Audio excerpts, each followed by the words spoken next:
Pour cette table ronde consacrée au lien entre souveraineté et industrie, j'ai le grand plaisir d'accueillir Laurent Collet-Billon, le délégué général pour l'armement, Monsieur Guillou, PDG de DCNS, et Monsieur Antoine Bouvier, PDG de MBDA. On va entamer le débat tout de suite, un débat qui s'annonce passionnant sur ce thème. L'industrie de défense est-elle une des clés de l'autonomie de la France, Monsieur Collet-Billon? Mon cher Michel, si vous permettez, d'abord je me réjouis d'être au Paris Air Forum, Air comme navire, évidemment, l'exemple montre l'élément, et puis comme KNDS, puisque Antoine Bouvier est membre du conseil de surveillance de KNDS. Donc vous avez là les représentants d'une industrie aéronautique de pointe, manifestement.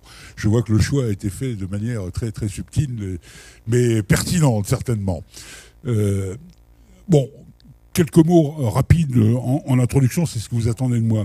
Je crois d'abord que souveraineté et autonomie de décision sont toujours les piliers de notre stratégie de défense, et donc pour cela, nous devons continuer de disposer d'équipements performants qui garantissent la supériorité opérationnelle de nos armées et qui garantissent également au pouvoir politique le fait que le pouvoir politique peut les employer quand il veut, où il veut, et conformément à ses vues stratégiques ou tactiques. Ces équipements, on le voit très bien aujourd'hui, ne peuvent être produits que par une industrie forte. À cet égard, le maintien de notre base industrielle et technologique française, dans un premier temps, européenne également, est un enjeu extrêmement important qui est au cœur des préoccupations de la boutique que je dirige, au cœur des préoccupations de la DGA. Notre responsabilité essentielle du côté de la DGA, c'est de garantir à nos dirigeants politiques que cette base industrielle est à même, dans la durée, et la durée elle est longue dans ce monde-là, de mener à bien tous les programmes nécessaires pour faire face à la menace et à l'évolution de la menace. La consolidation de l'industrie de défense, au niveau européen, sera certainement un autre challenge du futur proche d'ailleurs. On va en reparler. Ça ne se fera pas sans mal, hein, probablement. Ce genre de changement crée des frottements, inévitablement. Elle devra se construire à l'initiative des industriels, parce que essayer d'imposer tout ça du haut est quelque chose qui est assez néfaste et qui suscite beaucoup de résistance. Et il faudra mettre de l'huile dans les rouages également, et l'huile dans les rouages, c'est probablement des programmes en coopération pour que ça arrive à fonctionner correctement. Donc on a ces perspectives-là devant nous. Elles sont parfois massives. Prenez le cas de l'aéronautique, puisqu'on est au Paris Air Forum, malgré tout. Vous avez devant, dans le futur proche, et le futur proche dans l'aéronautique, ça peut aller jusqu'à 2040 et au-delà, des événements majeurs, les évolutions du Rafale, le standard F4 par exemple, le standard F5 peut-être, une rénovation à mi-vie du Rafale, le remplacement des Tornado en 2035, le remplacement des Rafales et des Eurofighter passé l'horizon 2040, l'irruption des drones de combat, quelque part aux alentours entre 2025 et 2030, probablement. Et tout ce barnum mérite d'être organisé, quelque part, en européen ou pas. Mais en tout cas, notre devoir absolu est d'essayer de mettre de l'ordre dans tout ça, de mettre suffisamment d'ordre pour que notre industrie soit en position de résister au mal dominant. C'est l'industrie américaine, c'est le F-35 en particulier. Donc on a des enjeux qui sont extrêmement lourds de ce point de vue-là devant nous.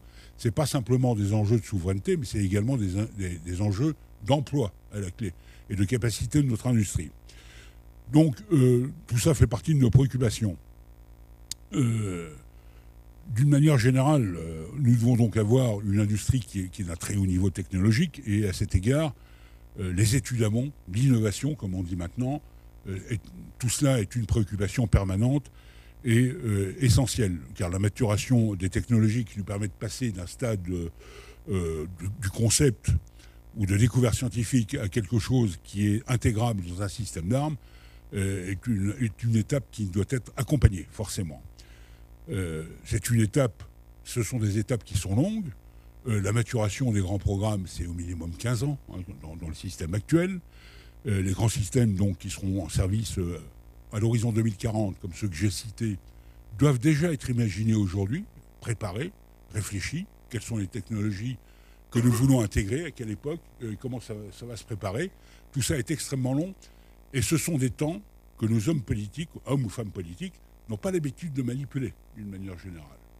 Donc on est dans un monde qui est un peu extraordinaire par rapport au monde quotidien du personnel qui nous gouverne.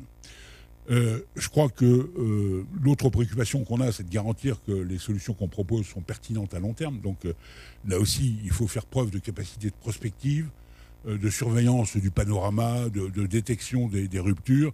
Et tout ça est très compliqué parce que fondamentalement, la rupture, elle vient d'un peu partout maintenant. Avant, on était sur des processus assez linéaires, mais c'est plus tout à fait le cas. Donc capter les innovations est quelque chose de fondamental.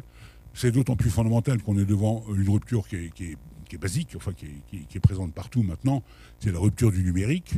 Donc on se retrouve avec deux jeux de jambes à avoir, des technologies très lourdes, très long terme, 2040, et de l'autre côté, un monde numérique qui pédale à la vitesse grand V, et il faut arriver à faire cohabiter les deux ensemble, de manière à ce que les deux puissent s'irriguer l'un l'autre. Comment capter des innovations numériques et les intégrer dans les grands systèmes tels qu'ils peuvent nous être proposés, c'est un des enjeux qu'on va avoir. Deuxième enjeu, c'est dans le numérique, on constate bien l'exemple qui nous a été présenté ici. L'innovation réside pour une grande partie dans les PME. Donc, effort accru envers les PME nécessaire, évidemment. Problématique, surveillance du champ des PME, qui est quelque chose d'absolument considérable. Nous, notre religion est faite depuis longtemps à la DGA, nous estimons que nous ne pouvons pas faire cela tout seul. Et donc, je pense que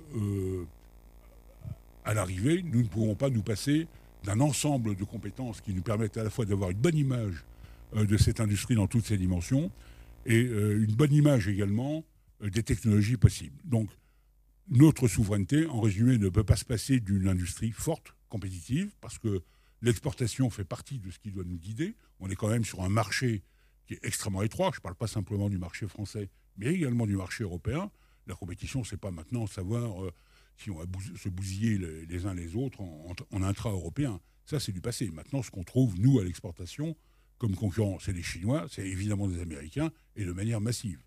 Le fait de se tirer dans les pneus, je vais prendre un exemple basique, tu ne m'en voudras pas, Antoine, entre Thales, sur certains systèmes de missiles, et MBDA, est un truc qui est un peu obsolète. Hein. Franchement, on n'est pas tout à fait dans le mouvement du monde là, à l'heure actuelle.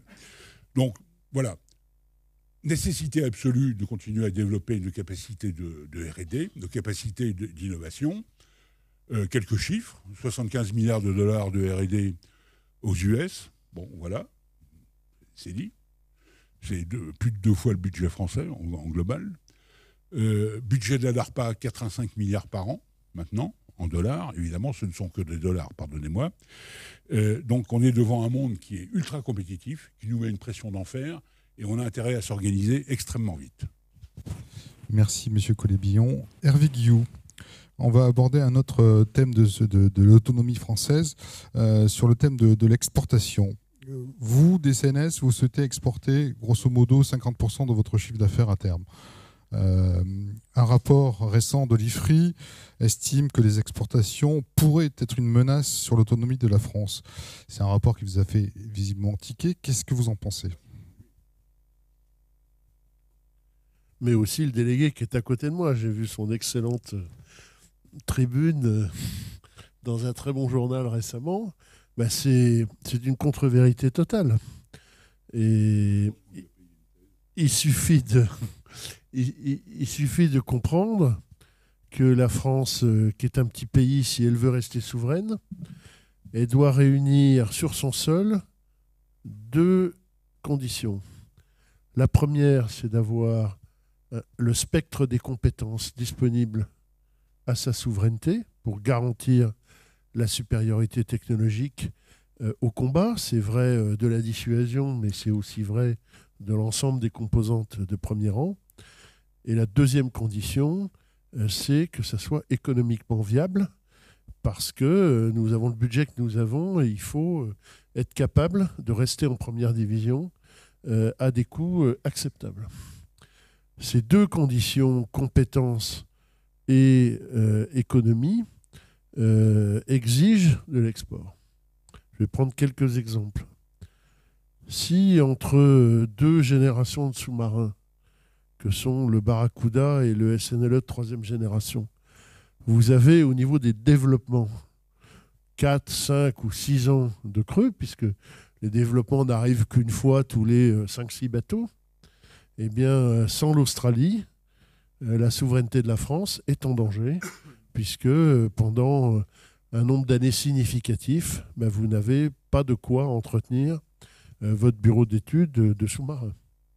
Même sujet, grâce finalement à cette politique industrielle entretenue en France, on a lancé la FTI récemment pour garantir le maintien des compétences du bureau d'études de l'Orient dans les navires armés de premier rang.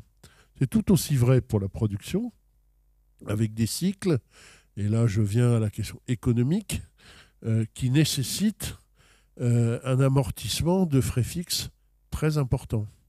L'Orient, pour être économiquement viable, doit sortir un bateau tous les 10 mois, plus ou moins 2. Aujourd'hui, c'est le rythme où on sort les frêmes. Il va nous falloir, sur le programme FTI, un bateau export entre chaque FTI pour amortir les frais fixes. Les FTI sont calés à 18 mois. Ça fait 8 mois pendant lesquels, si je prenais la même ratio économique de frais fixes que sur la FREM, nos frais fixes ne seraient pas amortis. C'est évidemment impossible. Et donc, l'export est nécessaire.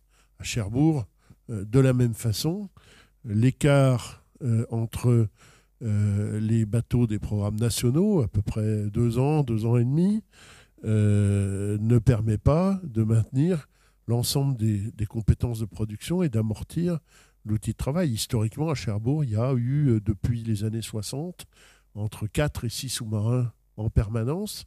On est descendu au début de ce siècle à 2, puis à 1. Et vous voyez les difficultés qu'on a à remonter en allure sur la production après le creux du Terrible, qui était le dernier de la génération des SNLE.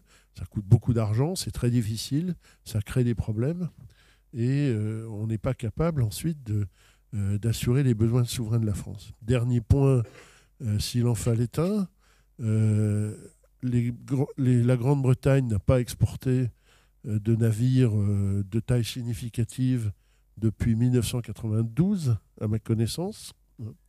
L'écart de prix entre les SNLE britanniques et les SNLE français à performance comparable est de 30%. L'écart de prix sur l'entretien flotte, qui est un autre modèle économique, est d'au moins 20%. Et l'écart de délai est de 50 à 60 mois sur chacun des programmes, qu'il soit la T26 ou l'Astute. Bon, et pour une raison extrêmement simple, c'est que de toute façon, n'exportant pas, ils n'ont pas eu d'autre choix que d'exporter les programmes, que d'étaler les programmes, donc d'encaisser des surcoûts extrêmement importants et de rencontrer du coup des problèmes de compétences et d'architecture. Merci Monsieur Guillou. Peut-être un troisième volet avec la coopération européenne. Monsieur Bouvier, MBDA est à la fois un des piliers de la dissuasion nucléaire française et l'un des acteurs les plus avancés en matière de coopération. Comment gérez-vous cette dichotomie ? Peut-être revenir sur le titre d'abord de la table ronde. Souveraineté et industrie. Souveraineté et industrie sont deux mots qui appartiennent à des mondes différents. Donc il faut comprendre comment on les associe, comment on les réconcilie. La souveraineté est un concept de nature politique.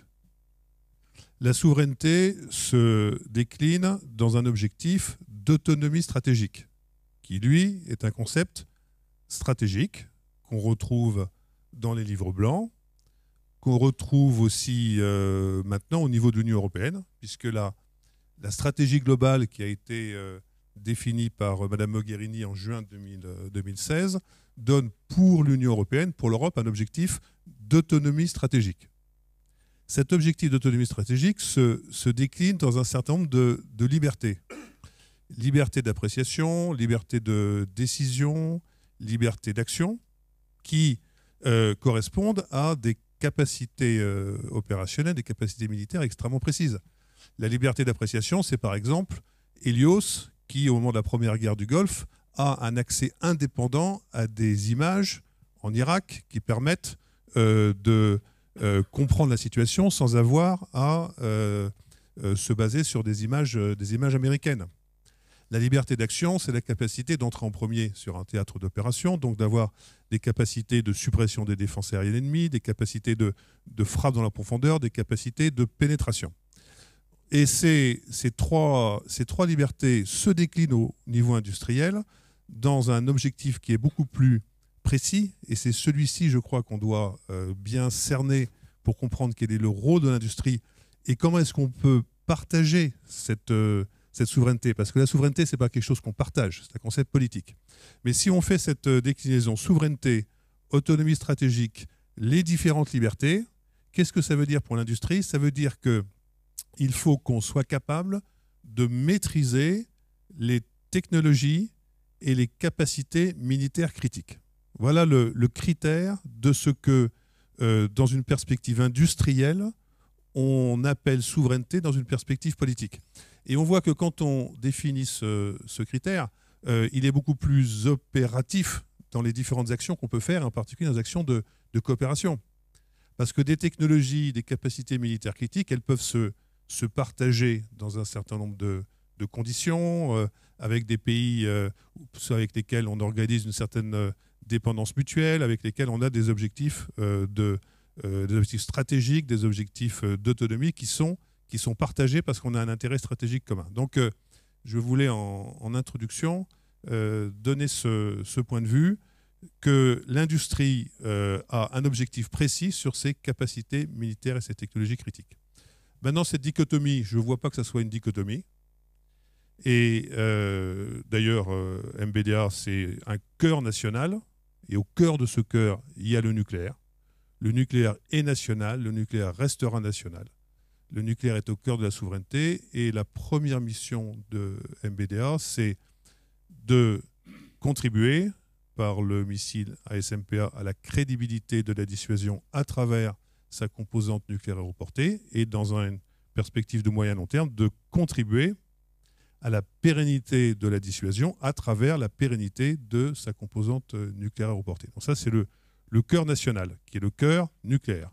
Ensuite, on a tout un ensemble d'activités qui sont des activités conventionnelles, sur lesquelles on a un objectif qui est un objectif de coopération européenne et un objectif d'export. Et les 50% que Hervé mentionnait tout à l'heure, je pense, sont les standards de l'industrie. Si on n'arrive pas à exporter 50% de son activité, compte tenu des marchés européens, des budgets français, on n'est pas du tout dans une logique de taille critique. Il y a peut-être une petite différence entre Hervé et moi, c'est que tes concurrents Hervé sont largement des concurrents européens.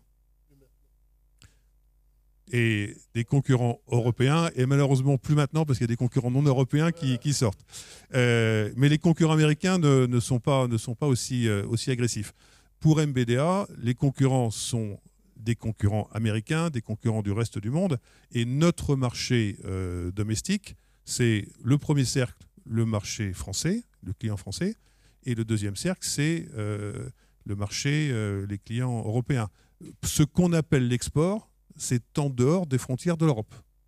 Ce qu'on appelle l'export, c'est en dehors des frontières de l'Europe. Donc quand on dit 50% d'activité à l'export, pour MBDA, ça veut dire 50% de l'activité en dehors des frontières de l'Europe. Voilà comment on le gère. Il y a des cercles et toute la difficulté, mais la nécessité aussi pour assurer la taille critique, c'est de faire en sorte qu'on sache gérer ces différents cercles.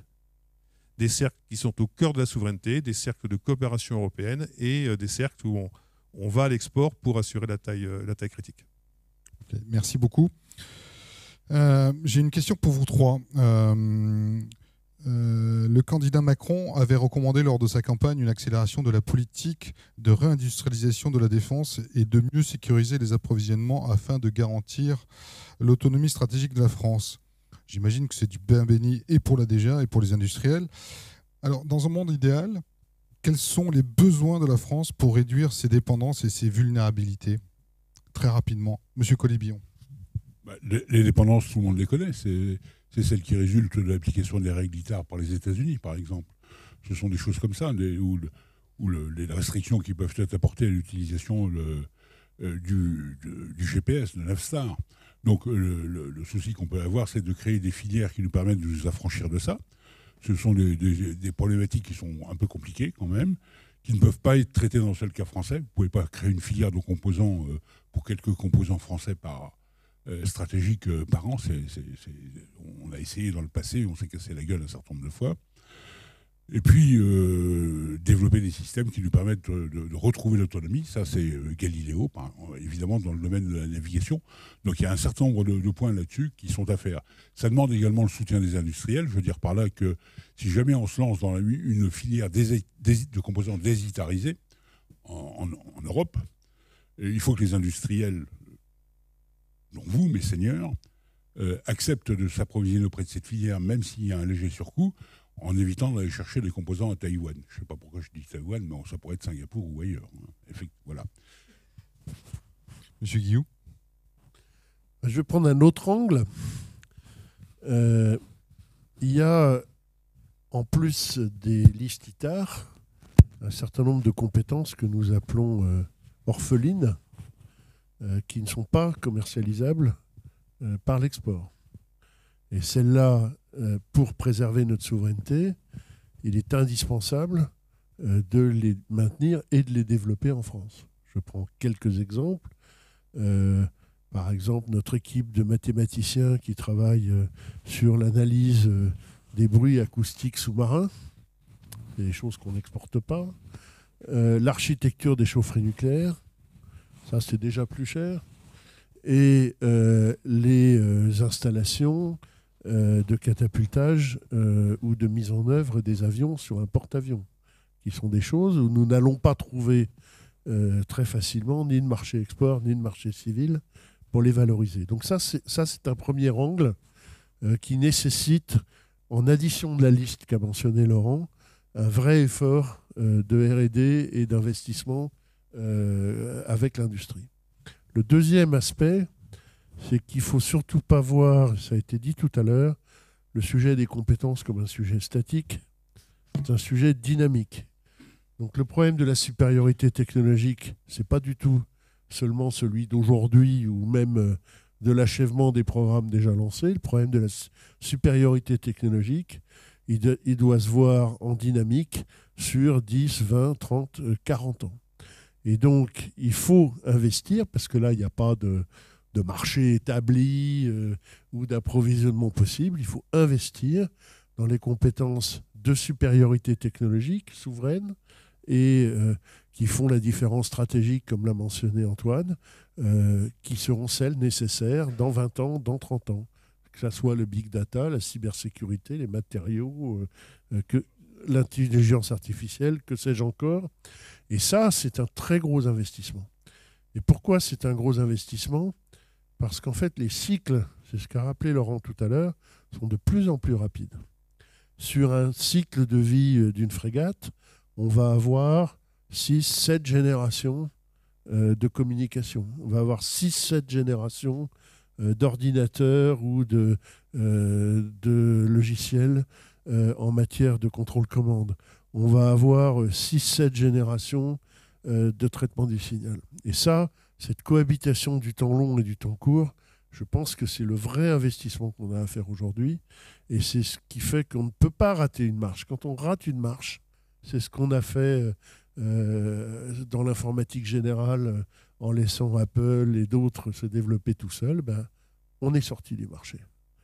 Donc ne ratons pas de marche, et c'est ce qui implique, en tout cas notre estimation, c'est qu'il faut au moins sanctuariser un bon milliard pour arriver à cavaler au rythme des innovations du marché. Merci, Antoine Bouvier. Bon, je suis évidemment tout à fait d'accord avec ce que viennent de dire Laurent et Hervé. Il y a un volet indépendance, en particulier par rapport aux États-Unis et par rapport aux réglementations ITAR. Il y a un volet R&D, les 700 millions de PEA avec un objectif de passer à 1 milliard. Et les chiffres que Laurent a rappelés tout à l'heure sur les 30 et quelques milliards dépensés par les États-Unis sur ce même périmètre montrent que l'écart est considérable. Et pour autant, si on gère bien ces crédits, cet écart considérable est un écart qui est gérable. Donc ces deux éléments sont absolument essentiels. Je voudrais apporter une troisième perspective. Michel, vous avez cité le candidat Macron. Dans son discours sur la défense, le candidat Macron a aussi dit quelque chose comme il va falloir trouver une façon nouvelle, innovante, d'élargir cet objectif d'autonomie stratégique à des partenaires et au-delà de relations bilatérales ou multilatérales, l'élargir dans un cadre européen. Je crois que ces trois perspectives se complètent. Il y a un objectif d'autonomie stratégique par rapport aux États-Unis et par rapport à tout un ensemble d'autres pays hors d'Europe dont on ne veut pas être dépendant sur des questions critiques. Il y a une question essentielle de budget de R&D, d'effort de R&D, d'identification des technologies critiques. Et le troisième volet qui vient compléter ces deux premiers volets, c'est de trouver les instruments, la gouvernance, les niveaux acceptables, organisés de dépendance mutuelle pour élargir ce qui est naturellement, historiquement, dans un cadre national, mais élargir dans un cadre qui va au-delà du national, cet objectif d'autonomie stratégique. Et c'est, je crois, seulement quand on aura fait converger ces trois dimensions, qu'on aura la bonne taille critique, qu'on aura le bon périmètre, qu'on aura aussi la bonne perspective politique et stratégique pour répondre à la question que vous mentionnez, c'est-à-dire de maintenir cet objectif d'autonomie stratégique et donc pour nous industriels, ce que je disais tout à l'heure, cette maîtrise des technologies et des capacités militaires critiques. Alors justement, Monsieur Colibillon, il y a un défi qui s'annonce pour la France. Il ne fait aucun doute aujourd'hui que le prochain avion de combat sera européen. Quelles sont les briques que la France souhaite conserver? Avec qui peut-on faire cet avion? Avec la Grande-Bretagne, avec l'Allemagne, avec l'Espagne, avec l'Italie ou d'autres d'ailleurs. Qu'est-ce que vous en pensez? D'abord, je trouve extrêmement présomptueux que vous disiez qu'à coup sûr, l'avion sera fait dans un cadre européen. C'est un scoop. D'autre part, certainement. Je pense que, je dirais ça autrement, nous avons le devoir d'essayer, et à fond, d'essayer de construire ça dans un cadre un peu différent. Quelles sont les briques?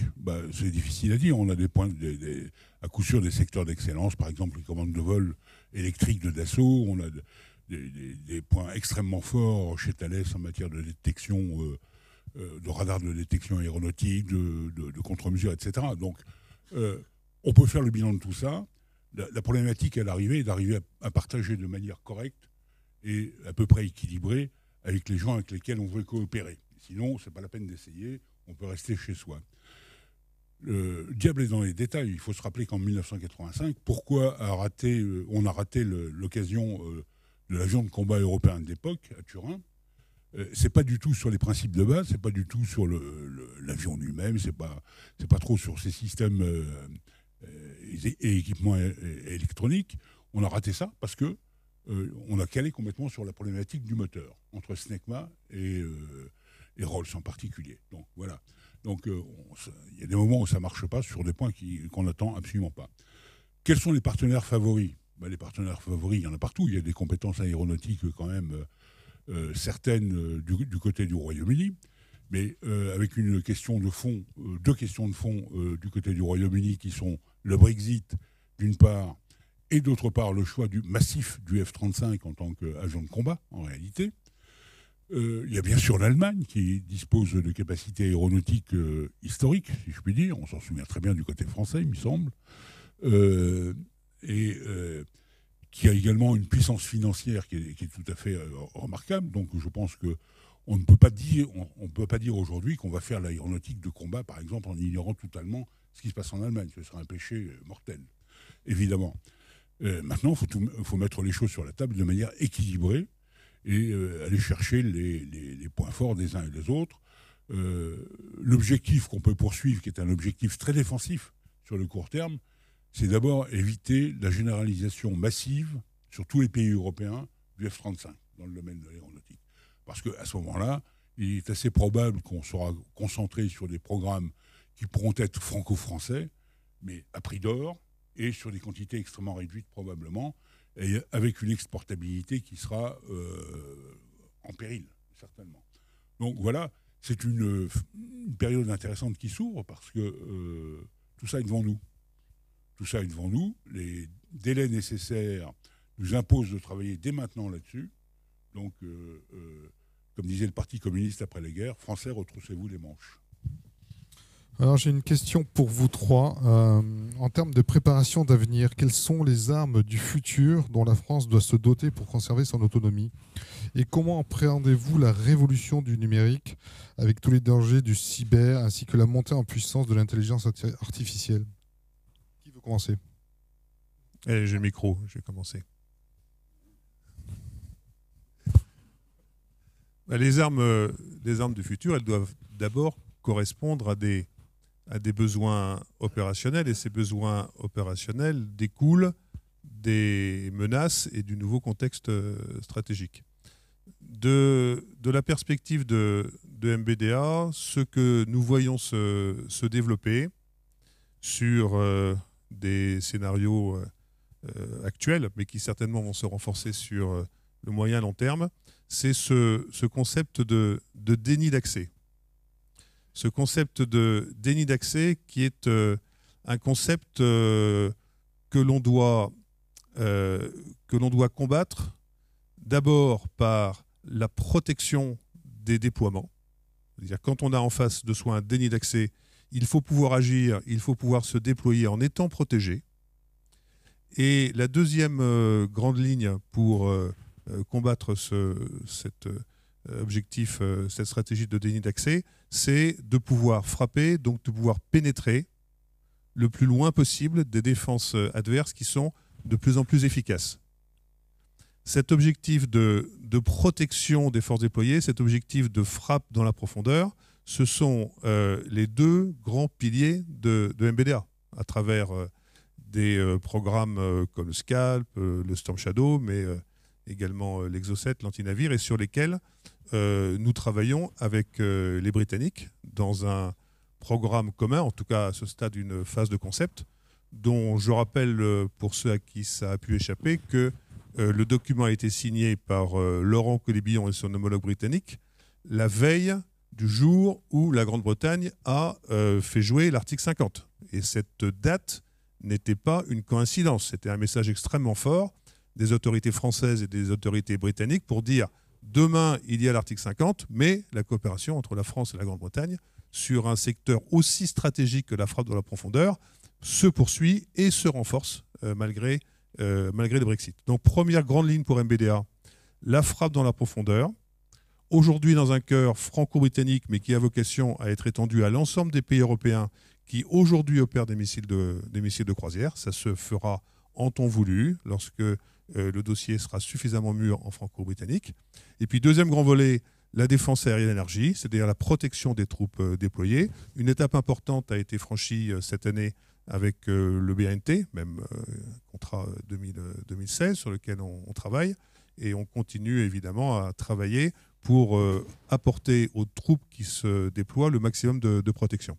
Donc pour nous, deux grands axes stratégiques, frappe dans la profondeur, pénétration, protection, défense aérienne élargie, c'est les deux grands piliers en termes capacitaires. Maintenant, sur la révolution numérique, c'est une révolution qui a un certain nombre de composantes. Et la vraie valeur de cette révolution, c'est de faire travailler ces différentes composantes ensemble. C'est l'intelligence artificielle, c'est le big data, c'est les capacités de calcul, et puis c'est la connexion entre les différents senseurs. Ce que nous en attendons, en tout cas ce que nous préparons en termes de nouveaux produits, ce sont des missiles qui sont plus autonomes, qui sont plus intelligents, qui sont capables de réagir à des situations tactiques. Et c'est aussi une aide beaucoup plus efficace, beaucoup plus sophistiquée à la décision humaine. Et ces deux éléments, autonomie des armes et aide à la décision lorsque l'homme est dans la boucle, sont, je crois, les deux grandes valeurs ajoutées dans le domaine des missiles de ce que vous avez appelé la révolution numérique. Merci Antoine. Hervé? Moi, je dirais que la première arme du futur de la France, c'est d'abord la dissuasion. Qu'on ne peut pas considérer comme un gadget soviétique de l'époque pré-guerre froide.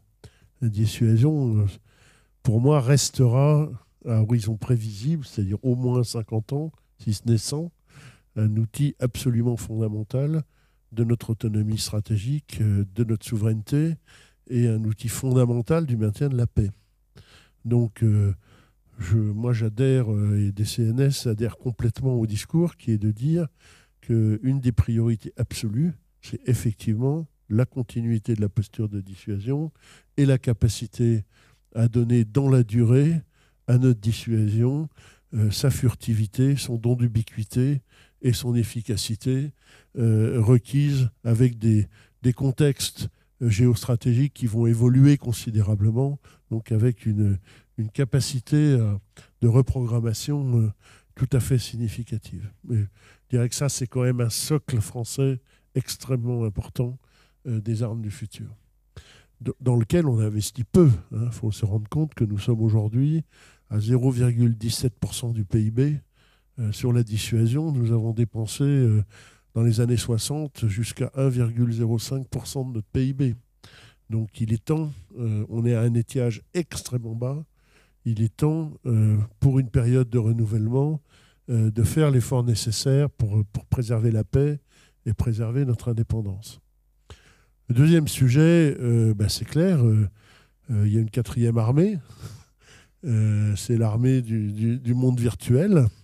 Et cette quatrième armée, elle s'invite chez nous dans l'espace aéromaritime ou dans l'espace de la guerre sous-marine, aussi bien que dans les domaines terrestres ou dans les domaines qu'a évoqué Antoine. Ça veut dire probablement une façon de travailler et une façon de coopérer, pour prendre l'exemple de l'espace aéromaritime, entre les drones, les avions, les bâtiments de guerre entre eux, la mer avec la terre, la mer avec l'underwater, qui va être démultiplié par des facteurs considérables. On parle déjà de l'arrivée des ordinateurs qubit qui vont multiplier par 1 milliard la puissance de calcul. Donc tout ça va apporter des capacités pas d'interopérabilité, d'opérations conjointes en temps réel que je crois nous ne soupçonnons pas. Et puis enfin, il y a les technologies qui vont évoluer et qu'il va falloir intégrer au fur et à mesure. Là, on a parlé déjà tout à l'heure du big data, des télécoms et ainsi de suite. Monsieur Collet-Billon, pour conclure. On peut rajouter beaucoup de choses à cet ensemble. Bien sûr. Les priorités dont on devra disposer, elles seront fixées assez rapidement à travers la revue stratégique qui va être entreprise sous l'égide de la ministre des Armées, évidemment. À ce qui a été dit, moi j'ajouterai 2 points qui sont totalement défensifs cette fois par rapport à l'offensif. C'est évidemment la cyberdéfense, où je considère que nous avons encore beaucoup d'efforts à produire, notamment compte tenu de ce que vient de dire Hervé, l'apparition de supercalculateurs d'une classe complètement différente qui peuvent mettre à mal toutes nos capacités de cryptage en particulier. Donc c'est absolument fondamental de continuer de s'intéresser à ces problématiques qui sont extrêmement théoriques à la base, pour être en position de résister. Le deuxième point, c'est, on voit bien à travers les opérations qui sont conduites en Afrique aujourd'hui, c'est la protection du soldat, encore et toujours. Que fait-on pour améliorer la protection du soldat ? Et ça, il y a là aussi des efforts à conduire. On a été très axé sur la mobilité pendant un certain temps. Maintenant, on commence à réfléchir de nouveau, compte tenu l'apparition forte du phénomène émotionnel lié à la mort des soldats, on commence à réfléchir de manière extrêmement précise aux efforts qu'il faut produire dans ce domaine-là. Bon, évidemment, il y a un domaine qui n'a pas été mentionné par Antoine, mais c'est l'hypervélocité, sur lequel il sera extrêmement actif. Je n'en doute pas. Très secret.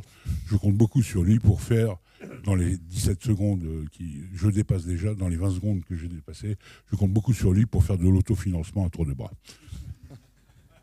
Merci beaucoup. Je ne sais pas si mon temps de parole est dépassé. Si, allez-y. Non, on va le dépasser. J'aurais simplement dire que je suis extrêmement heureux que le délégué ait mentionné de manière très claire l'importance pour la pérennité et la crédibilité sur le long terme de la force de dissuasion des travaux que nous faisons sur le supersonique et l'hypersonique. Et c'est effectivement des thèmes sur lesquels nous investissons conjointement et qui sont des thèmes absolument essentiels pour la pérennité de la dissuasion et sur lesquels nous avons commencé à travailler dès le début des années 2000. Quand on parle d'échelle de temps, ça fait plus de 12 ans, 13 ans qu'on travaille aujourd'hui sur le successeur de la SMPA qui arrivera dans un délai qui n'est pas un délai de quelques années pourtant. Donc je voudrais saluer le travail que nous faisons avec l'ONERA, la DGA sur le supersonique et l'hypersonique pour l'avenir de la composante nucléaire aéroportée. Merci en tout cas à vous trois. Je vous demande de les applaudir.